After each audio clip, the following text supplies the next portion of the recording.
काट के नहीं, वो फौलादी तलवार थी, ऐसी तलवार किसी की नहीं थी, क्योंकि वो गुरु की दी हुई तलवार थी। उसकी तलवार तो काट की थी, और जो ही उसने दिखाई गजनी का राजा और सब लोग जो वहां हाजिर थे, जब उसका लिस्कारा उनकी आंखों में पड़ा तो चुंदी आ गई आंखें उनकी देख के।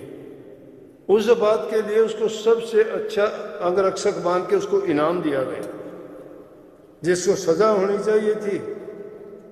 और जब ये काम पूरा हो चुका है क्रिया, तो गोविंद सिंह ने उस तलवार को म्यान में डाल के वापिस बैठ गए। लोगों ने आश्चर्य से पूछा, जी क्या कोतक था ये, हमें बताओ, हम समझ नहीं पाए इस बात को। बोले, भाई अपना एक भगत था जो एक मुसीबत में था और उसकी रक्षा करने के लिए ऐसा किया गया था। सत्संगियों, ये पुरानी बात नहीं है, हाजिर की बात नहीं है, ये 200-250 साल पुरानी बात है। ये इतिहास के पन्नों पे लिखी हुई नहीं, बनावटी और झूठी बात नहीं है, ये हकीकत है। इनको झूठी वो मानता है जो खुद झूठा है, जिनको खुद पर यकीन नहीं है। अपने खुद को टटोला करो, खुद को सच्चा और अच्छा बनाओ। अपने विचारों पर विश्वास नहीं है आपको, क्योंकि झूठे विचार हैं।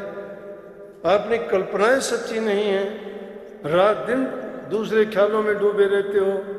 क्या कभी सत्संग की, गुरु के ज्ञान की, नाम की, प्रभु के गुणगान करते हो क्या?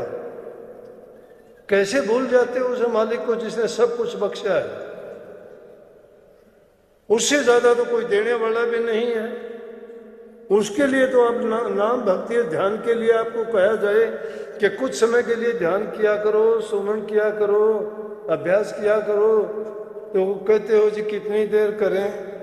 बोले जी मैं तो 10 मिनट से ज़्यादा नहीं बैठ पाता, मुझे तो नींद आ जाती है, मेरे तो ये हो जाता है, मुझे दूसरी बातें याद आनी शुरू हो जाती। क्यों होता है ऐसा? जिसको बिरे लग जाए उसको दूसरी बात को याद आती है क्या? जिसको किसी को बिरे लगती है वो रात को सोता है क्या कोई?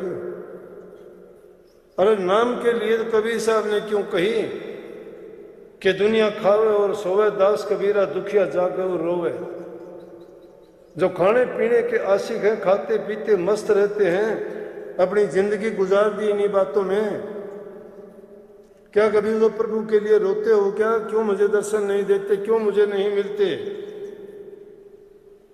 अच्छी बात है दुनिया में हंसते खेलते हुए जियो,